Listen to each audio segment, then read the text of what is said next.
2교시 시작하겠습니다. 69번입니다. 69번 틀린 것입니다. 중개사무소 최소면적 규정은 없고요. 실무교육, 교육장 면적은 50제곱미터 이상이라고 했죠.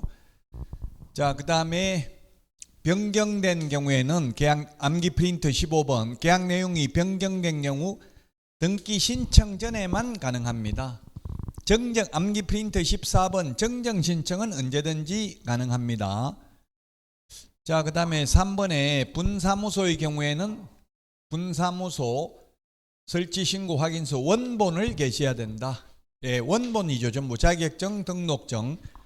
등록증인데 분사무소는 분사무소 설치 신고 확인서고요. 4번 소속공개사는 소속공개사 자격증 원본을 게시해야 되고요.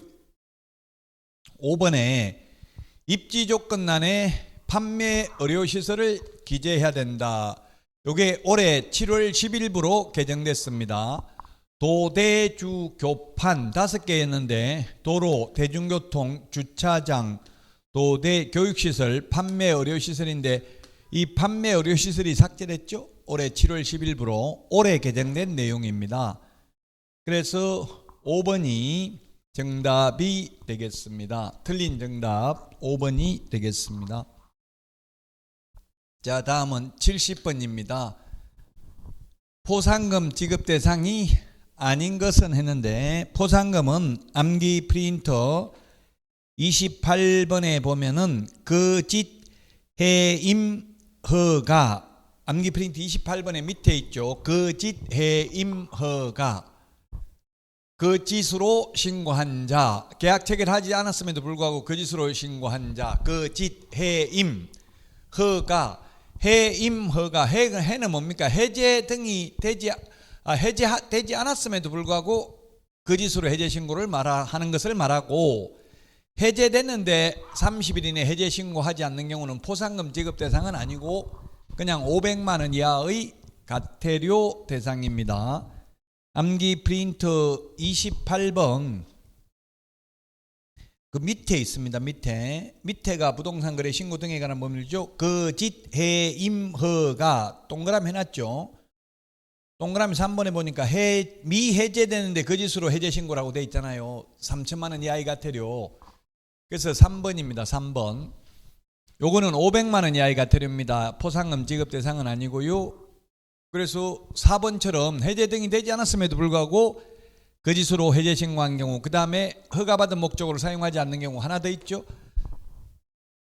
처음부터 거짓 부정한 방법으로 허가받은 경우 또 하나 더 있죠. 주택임대차 신고 거짓으로 한 경우 6개입니다. 거짓 해임 허가 암기 프린트 28번 밑에 있습니다.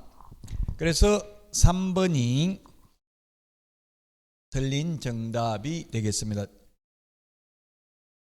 71번입니다.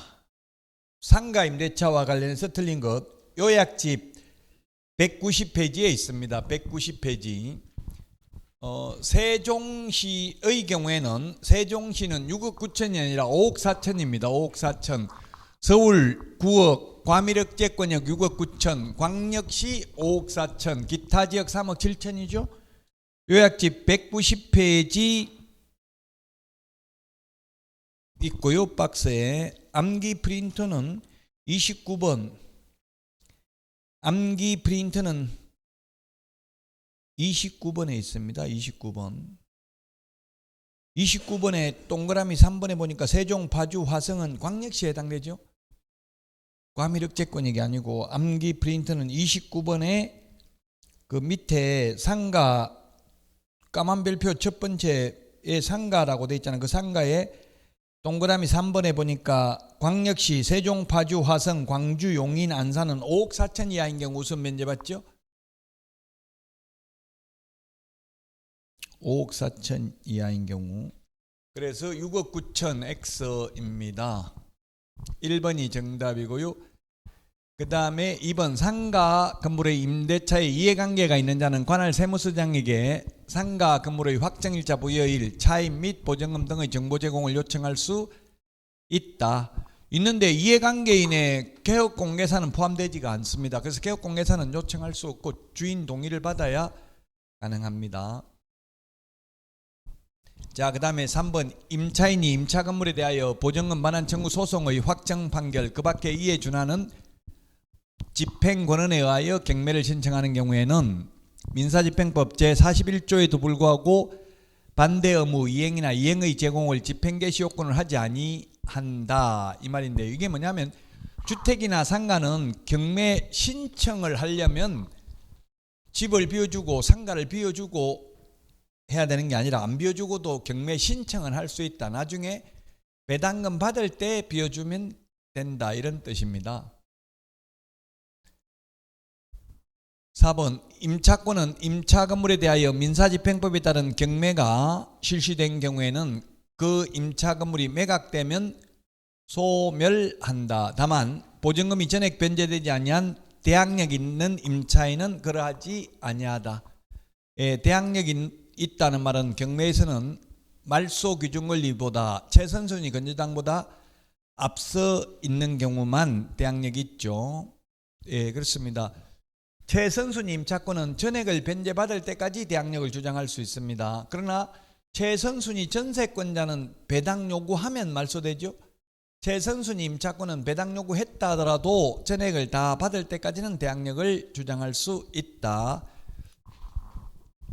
그 다음에 5번 임차권 등기명령을 신청하는 등기명령 신청을 기각하는 결정에 대해서 임차인은 항고할 수 있습니다. 주택임대차보호법이나 상가임대차법에서는 항고라는 말을 쓰는데 경매에서 민사집행법에서는 즉시항고라는 말을 써요. 즉시항고. 즉시항고는 7일 안에 해야 되는 게 즉시항고고, 그냥 항고, 통상적인 항고는 14일 안에 하면 됩니다. 그래서 즉시항고가 아니라 그냥 항고, 통상적인 항고를 할 수 있습니다. 즉시항고는 더 빨리 해야 되는 거죠. 자, 다음은 72번입니다. 양벌 규정에 관한 설명으로 틀린 것입니다. 양벌 규정은 양쪽을 다 벌하는 걸 양벌 규정이라 하고, 직원이 잘못했는데 그 직원만 벌하는 게 아니라 사장도 벌하는 것을 양벌 규정이라고 합니다. 자, 틀린 것인데 1번 직원 잘못으로 사장이 벌금을 받았다 하더라도 그 사장은 결격 사유에 해당되지 않는다. 맞습니다. 즉 이 법에 의해서 300만 원 이상 벌금 받으면 3년간 결격 사유잖아요. 근데 직원 잘못으로 사장이 벌금 받아도 사장은 결격 사유에 해당되지 않는다. 만약 직원 잘못으로 사장이 결격 사유에 해당된다면 직원 무서워서 고용 못하겠죠. 3년 동안 개업도 못하게 만들려고 역선택할 수도 있잖아요. 망하게 하려고 취직해가지고 나쁜 짓 할 수도 있겠죠. 그래서 판례가 이 법에 의한 벌금은 본인 잘못으로 받은 벌금만 해당되고 직원 잘못으로 받은 벌금은 해당되지 않는다. 중개업무에 관하여 행정형벌이 징역벌금입니다. 위반행위를 한 때에만 적용되고요. 그 다음에 양벌규정에 의해서 사장이 절대로 징역을 가지는 않습니다. 직원 잘못으로 징역 가는 일은 없습니다. 벌금만 받습니다. 행정질서벌은 양벌규정이 적용될 여지가 없다. 행정형벌만 양벌규정이라고 법 50조에 규정하고 있습니다. 자, 그 다음에 5번이 정답이네요. 양벌규정은 다만 법 제50조에 보면 개업공개사가 그 위반행위를 방지하기 위하여 상당한 주의와 감독을 게을리하지 아니한 경우에는 그러하지 아니하다. 그러하지 아니하다는 말은 아예 벌금을 받지 않는다는 이야기입니다. 그래서 5번이 틀린 정답입니다. 양벌규정은 개업공개사에게 또 과실이 있는 경우에 양벌규정에 의해서 벌금을 부과합니다. 자, 다음은 73번 교육제도 틀린 것은 했는데 실무교육은 법률 지식이고요. 연수교육은 법제도의 변경사항 요것만 차이나고 나머지는 똑같습니다. 실무교육시간은 28시간 이상 32시간이야. 그 다음에 직무교육은 직업윤리 3시간 이상 4시간 이하고요. 그 다음에 연수교육 12시간 이상 16시간 이하고요. 5번이 틀렸네요. 모든 임원 이게 틀렸네요. 연수교육은 개공, 소공만 받죠. 그 모든 임원이 아니고 임원 중에도 자격증 없는 임원은 연수교육은 받을 필요 없습니다. 그러나 실무교육은 모든 임원 사원 전원이 다 받아야 되죠. 실무교육은 모든 임원 사원 전원이 다 받아야 됩니다. 그러나 매수 신청 대리 실무교육은 또 오직 대표자만 받습니다. 암기 프린트 53번에 교육제도 비교 정리되어 있는데 시험에 교육제도 거의 한 문제는 나올 확률이 95% 이상입니다.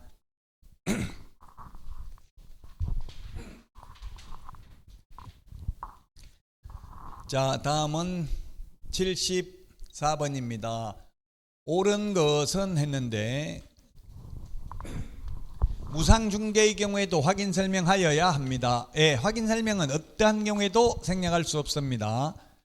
자, 그 다음에 약속 요구만 했다고 처벌되지는 않습니다. 왜? 공인중개사법은 미수범을 처벌한다는 규정이 없기 때문에 그렇습니다. 그 다음에 컨설팅 보수는 중개보수의 초과에 해당되지 않습니다. 분양대행 수수료, 컨설팅 수수료 이런 거는 많이 받아도 되죠. 중개보수가 아니기 때문에.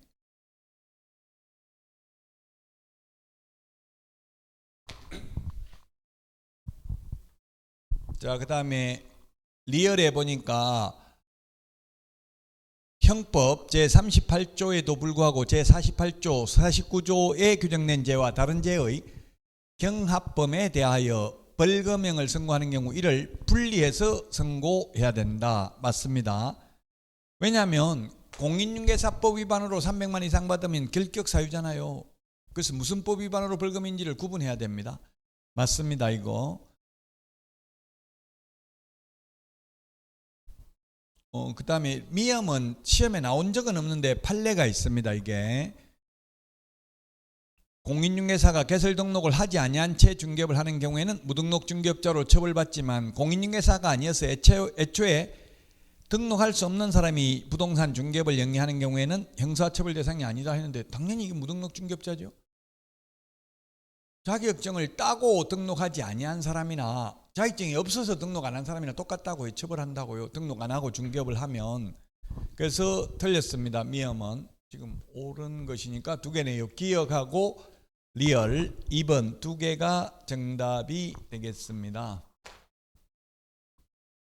실제 시험에 가장 많이 출제되는 패턴이 이렇게 박스 안에 기억, 니은 해가지고 보기는 4개 아니면 3개 이렇게 해가지고 약 50%가 이렇게 출제됩니다. 물론 몇 개인가 이런 거는 거의 안 나옵니다. 요즘은. 옛날에는 최대 4문제까지 나온 적이 있어요. 몇 개인가 이게. 요즘 트렌드는 시험 출제 패턴은 학개론도 마찬가지고 중개사법도 마찬가지고요. 학개론 중개사법 제가 보니까 19문제씩 나왔더라고요. 이렇게 박스형 문제, 기억, 니은 이런 식으로 한 게 거의 50% 가까이 이런 식으로 출제됩니다. 요즘 트렌드입니다. 모든 시험 과목 출제 경향이 이렇게 박스 안에 있는 거. 물론 몇 개인가 이렇게 나오는 게 아니라 밑에 보기에 1번 기억, 2번 니은 이런 식으로 주겠죠. 그렇게 주고 나온다고요.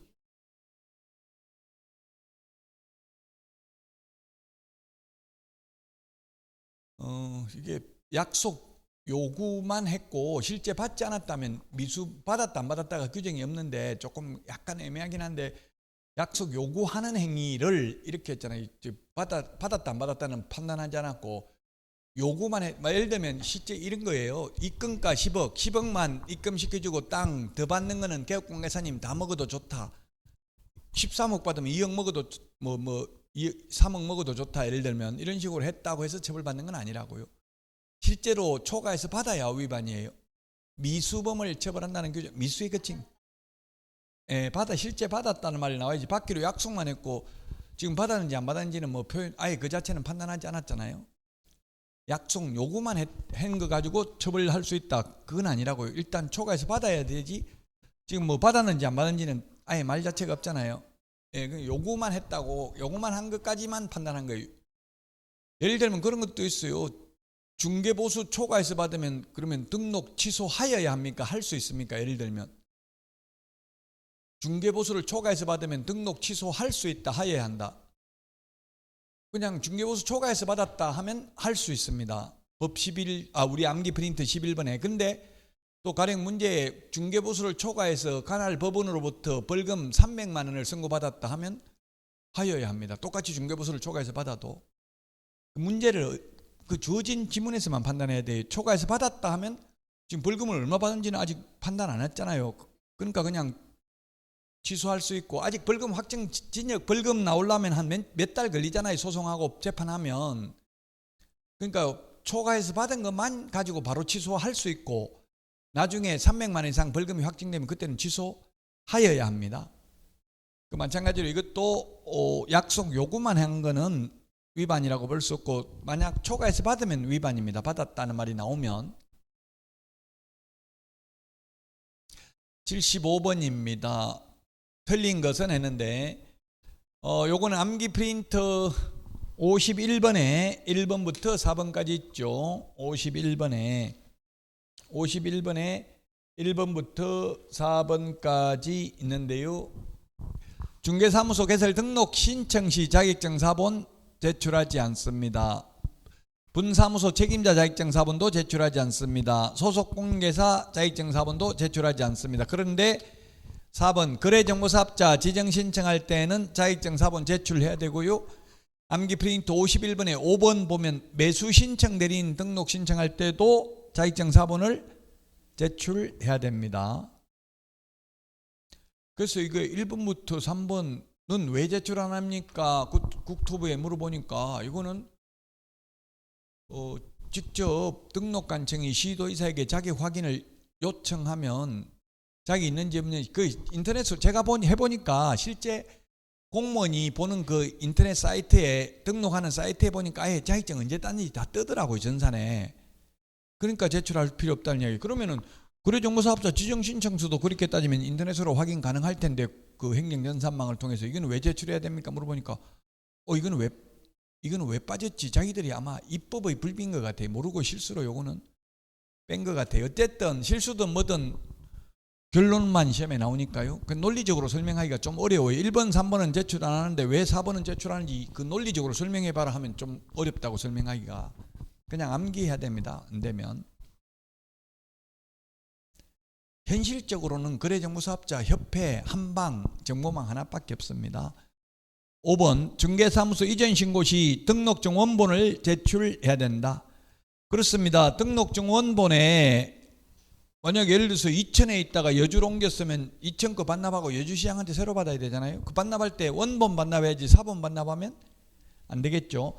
제출, 반납, 첨부는 거의 비슷한 말입니다. 암기 프린트 51번에 그래서 제출, 반납 이렇게 적어놨잖아요. 제출한다, 반납한다, 첨부한다 같은 의미라고요. 답 4번이 되겠습니다. 자격증 제출하는지 여부는 시험에 출제됐습니다. 기출문제에. 자, 76번입니다. 반드시 그 기출문제는 이렇게 기억니은 밑에 이런 식으로 보기 주고 이게 전형적인 기출문제 패턴이라고요. 물론 실제 시험에서는 지금 우리는 2, 4, 6, 7개나 주는데 실제 시험에서는 한 4개 아니면 3개 요 정도 나온다고요, 박스가. 그러니까 지금 연습이 좀 더 어려운 거죠. 자, 반드시 취소해야 되는 것. 대여, 양도 대여 반드시 취소, 사망 해산 반드시 취소고요. 그 다음에 거짓 정보 공개한 경우에는 개공은 뭐예요? 업무 정지죠. 업무 정지. 업무 정지 기간 중에 업무한 경우 절대적 취소 맞네요. 그 다음에 최근 1년 이내 2회 이상 과태료 처분을 받고 다시 과태료에 해당되는 위반 행위하면 업무 정지. 직접 거래 임의적 취소죠. 임의적 취소. 인장 등록 위반 업무 정지. 업무 정지. 그래서 절대적 취소 사유 1번이 정답이 되겠네요. 직접 거래하면 어떻게 돼요? 처벌 규정이 암기 프린트 11번에 보면 직접 거래 3년 이하의 징역이나 3천만 원 이하의 벌금이죠. 직접 거래까지만 나오면 임의적 취소고요. 직접 거래 해가지고 징역 1년을 선고받았다 하면 취소해야 되죠. 결격 사유니까. 1번이 그래서 정답이 되겠습니다. 1번.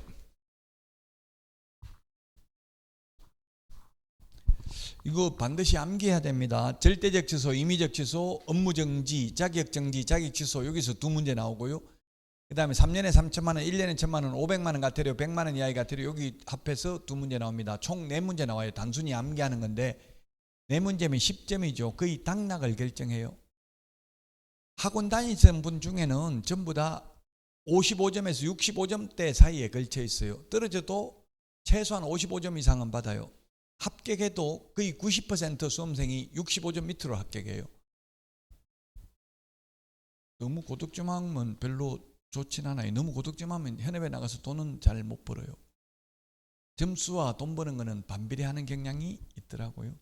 딱 60점 받으면 무조건 개업해야 돼요. 무조건 성공해요. 딱 60점으로 합격하신 분들은. 참 웃겨요. 그 딱 60점하고 57.5점하고 한 문제 차이로 됐다면 그 사실 실력은 별 차이가 없는데 하늘과 땅이죠. 나중에 나가면 마찬가지예요. 사법고시도 걸린 거하고 안 걸린 거하고 천지 차이라고요. 실제로는 실력은 별 차이가 없는데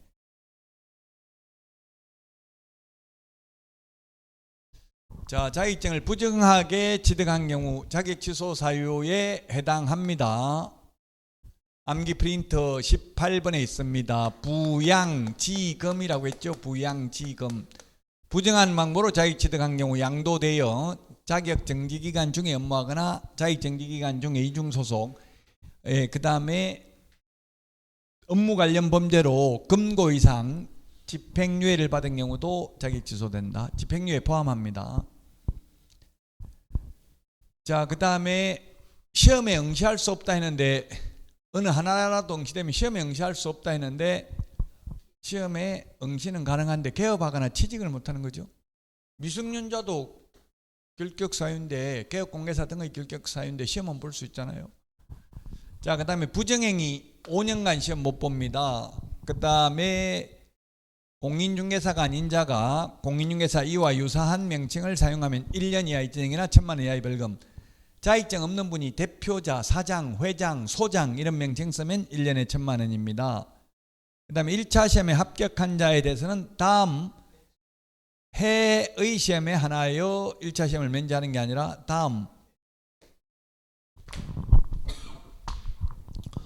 회입니다. 회.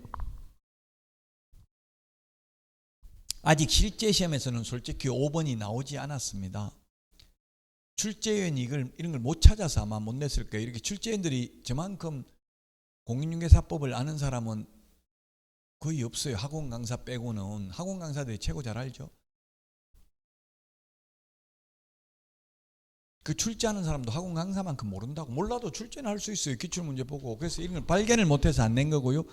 이게 회하고 해 다릅니다. 왜냐하면 시험은 매년 1회 이상 시행하고 당일년도 시험을 시행하지 아니할 수도 있으니까 이론적으로는 10년에 한 번 시험 볼 수도 있고 1년에 10번 볼 수도 있기 때문에 다음 해가 아니라 다음 회입니다. 회. 그래서 이것도 틀렸고 옳은 것은 4번이 정답이 되겠습니다.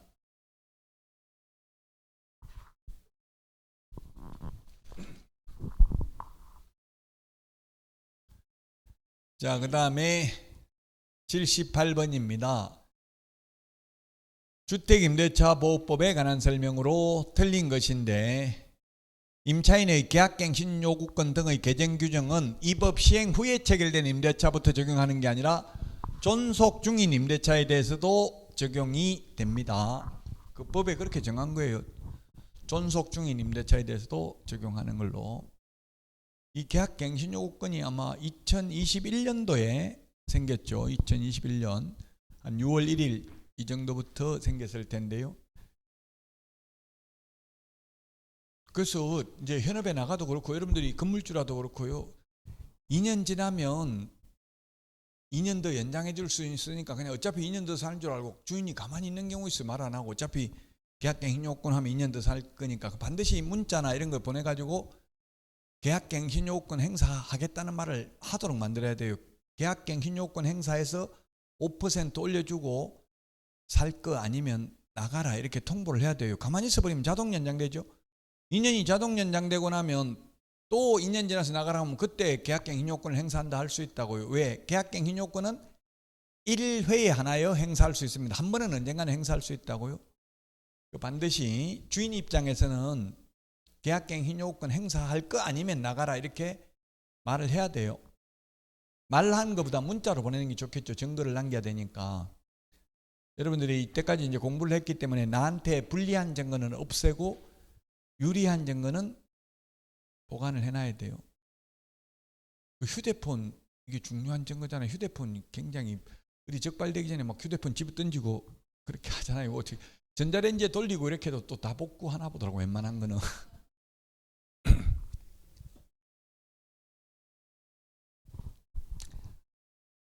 증거 없으면 뭐 말하는 거 지금 텔레비전도 요즘 뭐 어떤 사람 자꾸 나오던데 그 헛소리 한다 하고 증거 없으면 그냥 미친 사람 취급해버려요.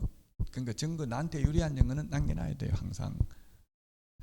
2번 임차인은 계약갱신 요건을 1회에 하나여 행사할 수 있다. 한번 주택은 1회에 하나에 행사할 수 있고요. 존속기간 2년인데 상가는 최초 임대차 기간을 포함한 전체 임대차 기간이 10년을 초과하지 않는 범위 내에서 행사할 수 있죠. 그리고 주택은 만약에 4년 계약했다가 계약갱신 요구하면 2년이 연장됩니다. 그런데 상가는 4년 계약했다가 갱신 요구하면 전임대차와 동일한 조건으로 계약한 것으로 봅니다. 그럼 4년이 연장된다고요? 상가는. 주택은 계약갱신 요구하면 2년이 연장되고요. 3번 임차인의 계약갱신 요건에 의해서 갱신되는 경우에도 정액 청구는 약정한 차임이나 보증금의 20분의 1을 초과하지 못한다. 다만 시도 관할 구역 내에 지역별 임대차 시장 여건 등을 고려하여 이 본문의 범위에서 정액 청구 상한을 조례로 달리 정할 수 있다. 달리 정하더라도 조례로 20분의 1인데 10분의 1로 정할 수는 없죠. 무조건 5%인데 4%, 3%로는 할 수 있지만 6%로 조례를 만들 수는 없습니다. 상위 규범을 위반한 하위 규범은 무효죠. 4번 임차인의 계약갱신 요구에 의해서 계약이 갱신되는 경우 임차인은 언제든지 임대인에게 계약 해지를 통지할 수 있다. 하고 나면 3개월 지나면 효력이 발생하는 것은 주택이나 상가나 똑같습니다.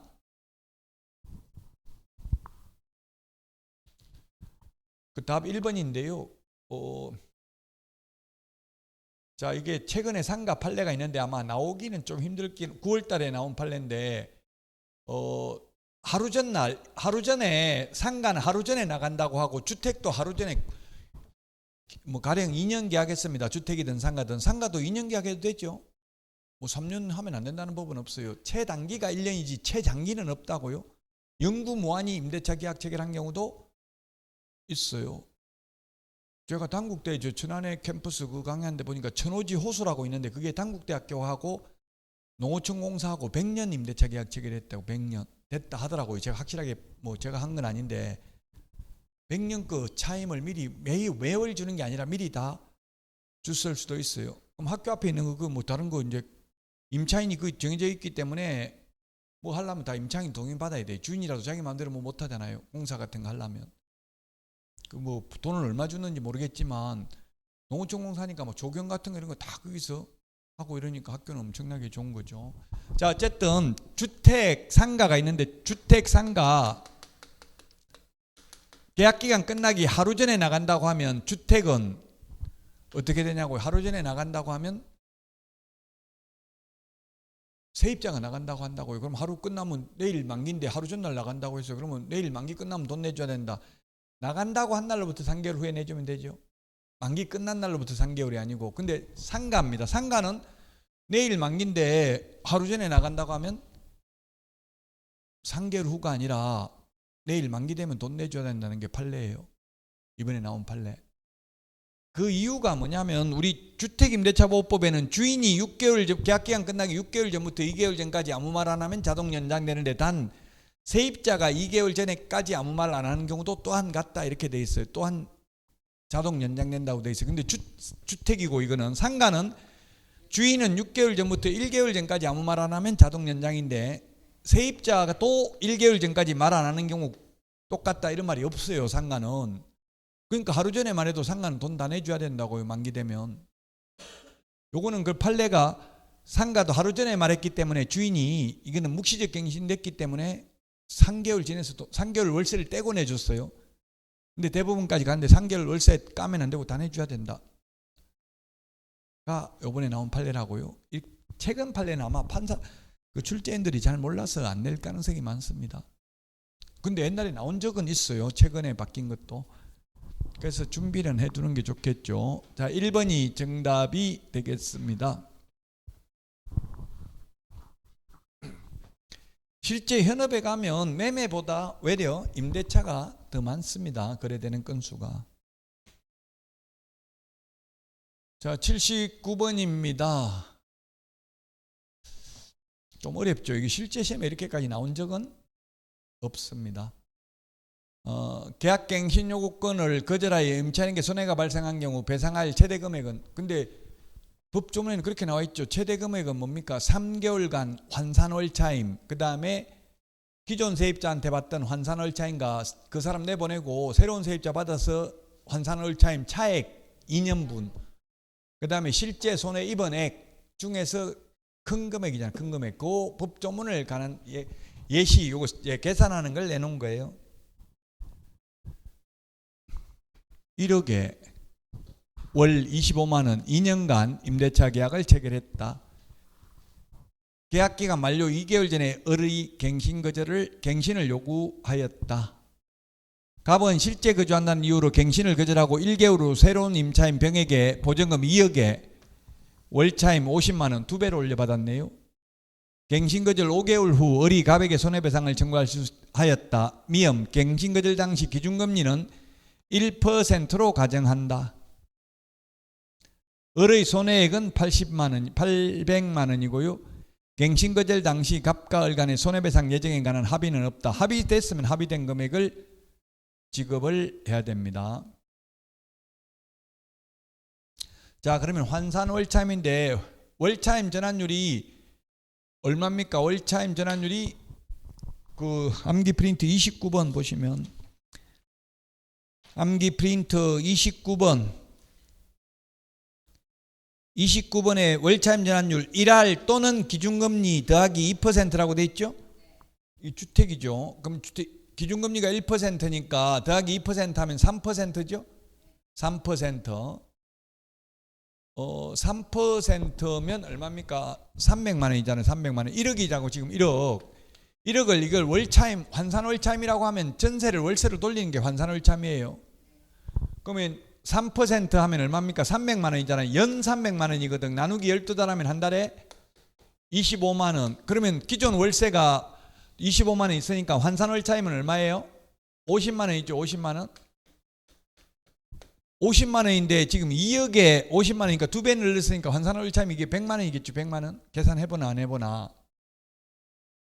지금 기존 세입자한테 1억에 25만 원 받던 걸 2억에 50만 원 받으니까 2배 늘어났잖아요. 그럼 환산월차임이 100만 원이라고. 100만 원. 그 차이 나는 게 얼마예요? 차이 나는 게 50만 원 곱하기 24개월 해야 된다고. 24개월 하면 1200만 원. 그래서 1200만 원 하고 실제 손해 입은 액이 800만 원 하고 그 다음에 요거 기존에 3개월 환산월차임이잖아요. 3개월 환산월차임은 얼마예요? 150만 원이죠? 150만 원. 요 셋 중에서 큰 금액이니까 답은 5번인 답입니다. 실제 시험에 이렇게까지 나온 적은 없어요. 그러나 법조문에 있잖아요. 3개월간 환산월차임 그리고 기존 세입자한테 받던 환산월차임과 새로운 세입자한테 받는 환산월차임 간 차액 2년분 실제 손해 입은 액 중에서 큰 금액이니까요. 답 5번입니다.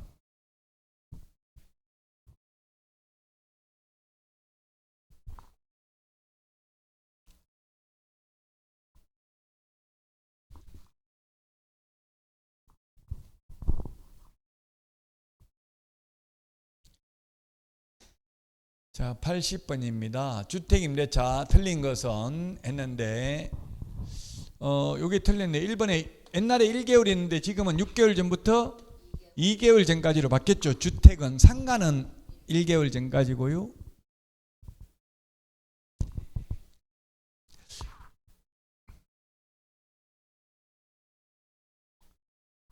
이기의 차임에게 이르도록 연체한 사실이 있는 경우에는 갱신 요구를 거절할 수 있다. 이거는 연체한 사실이 있는 경우, 이 말은 과거에 한 번이라도 연체한 적이 있었으면 거절할 수 있다고요. 자, 그 다음에 임대인의 직계, 존속, 비속을 포함해서 실제 거주하려는 경우 갱신 거절을 할 수 있고요. 그 다음에 갱신 요건은 1회에 하나에 행사할 수 있고요. 갱신되는 경우 주택은 2년, 상가는 전임대차와 동일한 조건입니다. 5번, 만약에 주인이 직접 산다 해놓고 안 살고 다른 데 세를 놓으면 손해배상해야 되는데 그 손해배상액은 셋 중에 큰 금액이라 했죠. 3개월간 환산월 차임, 기존 세입자가 받던, 그 다음에 기존 세입자한테 받던 환산월 차임과 새로운 세입자한테 받는 환산월 차임 차액 2년분 실제 손해 입은 액 중에서 큰 금액을 손해배상해야 됩니다. 1번이 정답이 되겠습니다.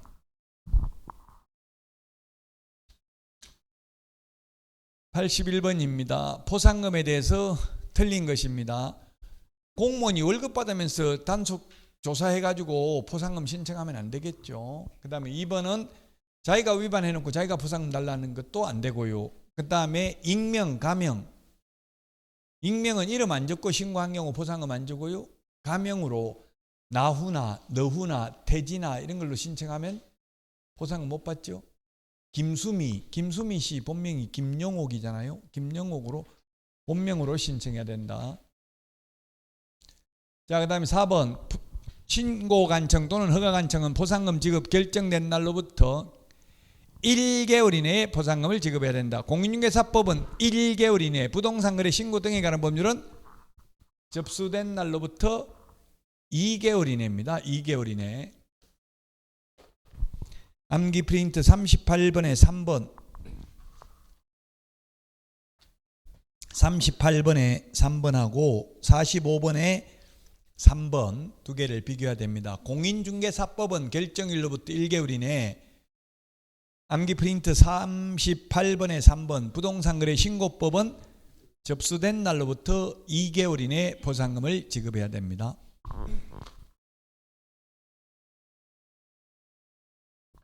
5번 신고관청 또는 허가관청은 자체 조사 등에 따라 포상금 지급 대상에 해당하는 위반 행위를 알게 된 때에는 지체 없이 그 내용을 부동산 정보체계에 기록하여야 합니다. 맞습니다. 4번이 답입니다. 4번.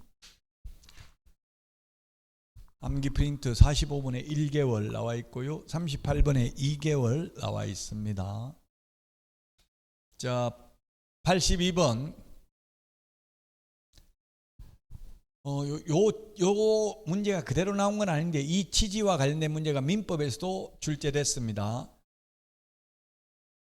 암기 프린트 29번.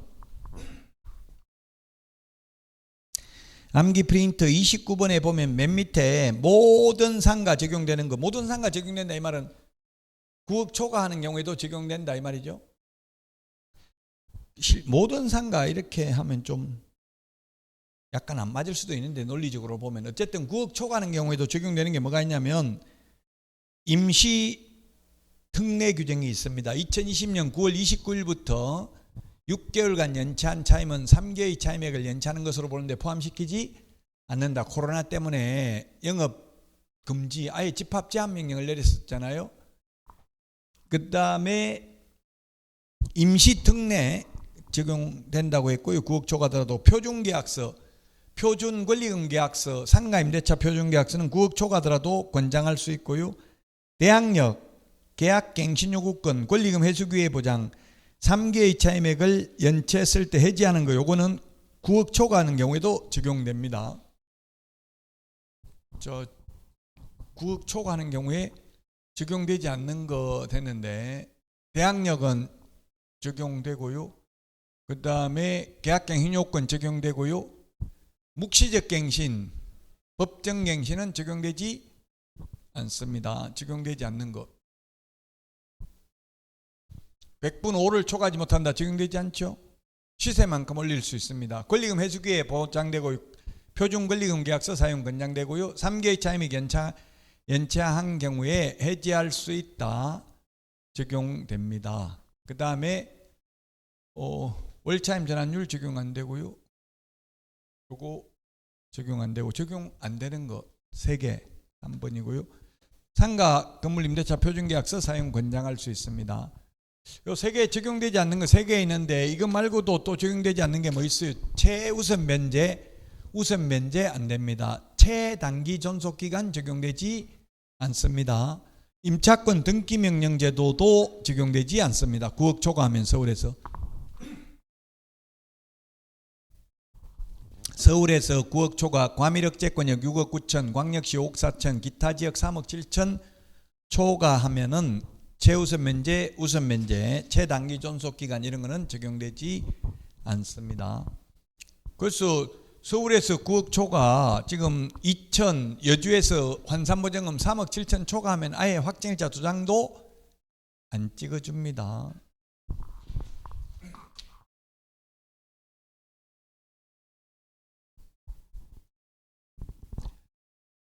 자, 벌칙에 대해서 틀린 것입니다. 무등록 중개업자 3년에 3천만 원 이하잖아요. 이하. 1천만 원 벌금에 처한다는 X지만 벌금형을 받았다. 3천만 원 이하니까 받을 수도 있죠. 800만 원 받을 수도 있죠. 기출문제 이런 취지가 출제됐습니다. 연수교육 안 받으면 500만 원 이하인데 100만 원 받았다. 받을 수 있죠. 성실 정확하게 설명하지 않는 경우 500만 원 이하가 되는데 250 받을 수도 있습니다. 그 다음에 다른 사람에게 자기의 성명을 사용하여 중개 업무를 하게 한 경우는 양도대여하고 똑같습니다. 1년에 1,000만 원입니다. 1,000만 원 이하인데 1,500만 원 받을 수는 없습니다. 성명 사용, 양도대여 1년에 1,000만 원입니다. 성명 사용, 상호 사용 같은 의미입니다. 자, 그 다음에 직접거래 3년에 3천만 원이니까 2,500 받을 수도 있다. 요 기출문제 이런 게 나와가지고 굉장히 당황했어요. 왜냐하면 1,500만 원 이런 말은 들어본 적이 없었거든요. 강의할 때 누가 1,500만 원 받았다 이런 말 한 적은 없었어요. 1,000만 원 이하니까 1,500원 될 수 없다. 자, 그 다음에 84번인데요. 요것도 시험에 나온 적은 없습니다. 계산하는 문제가 공인중개사법에서는 포상금 계산하는 게 3번 나왔어요. 부동산 거래 신고 등에 관한 법률은 계산하는 게 나온 적은 없는데, 갑과 을 A, B, C, D까지 있나요? E까지 있나요?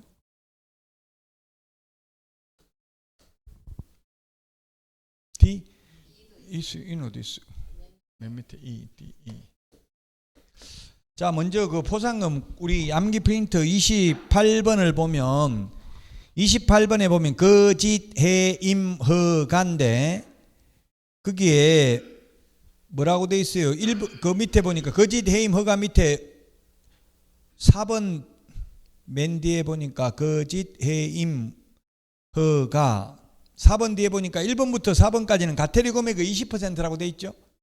한도액이 1,000만 원이라고 돼 있습니다.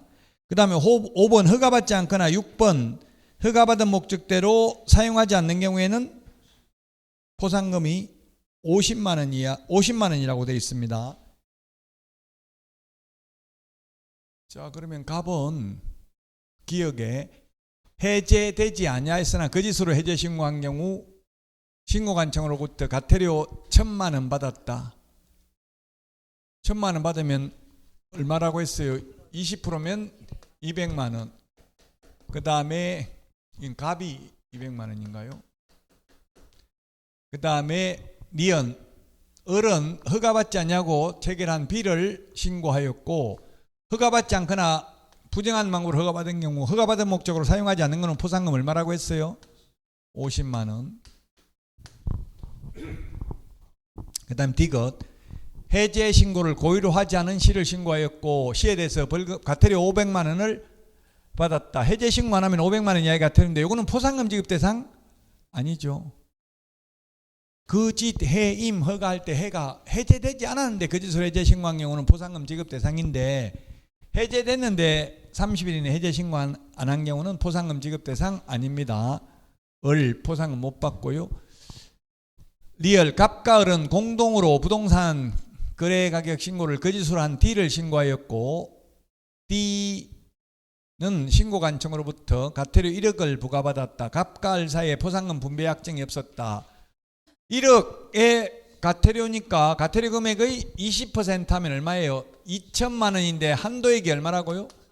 1,000만 원밖에 못 받는다. 그럼 1,000만 원. 1,000만 원 가지고 둘이 나눠야 되잖아요. 둘이 같이 왔으니까. 그러면 500만 원씩이죠. 갑과 을 각각 500만 원. 갑과 을 각각 500만 원. 1억에 20%면 2천만 원인데 한도액이 1,000만 원밖에 못 받도록 돼 있잖아요. 암기 프린트 29번에. 자, 그 다음에 미음.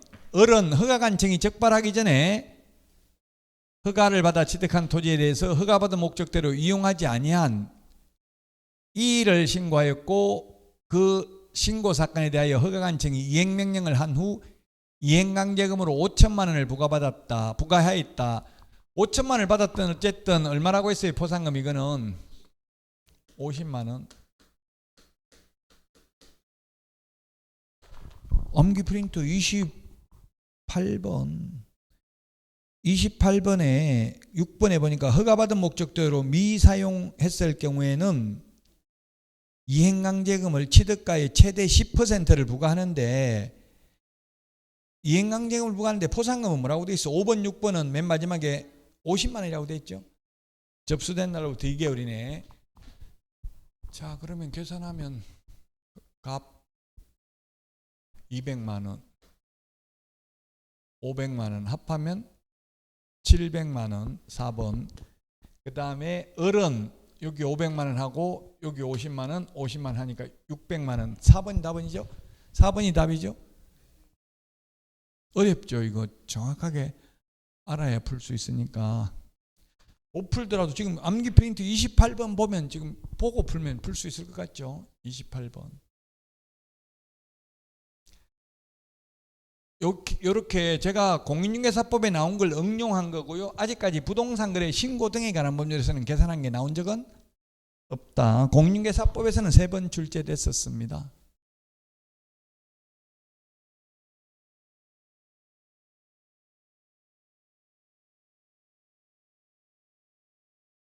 (86번) 할 차례죠. 86번부터 5번 안 했어요. 4번은 했고 했네. 4번 했네. 5번 안 했네. 85번부터는 쉬었다가 하도록 하겠습니다.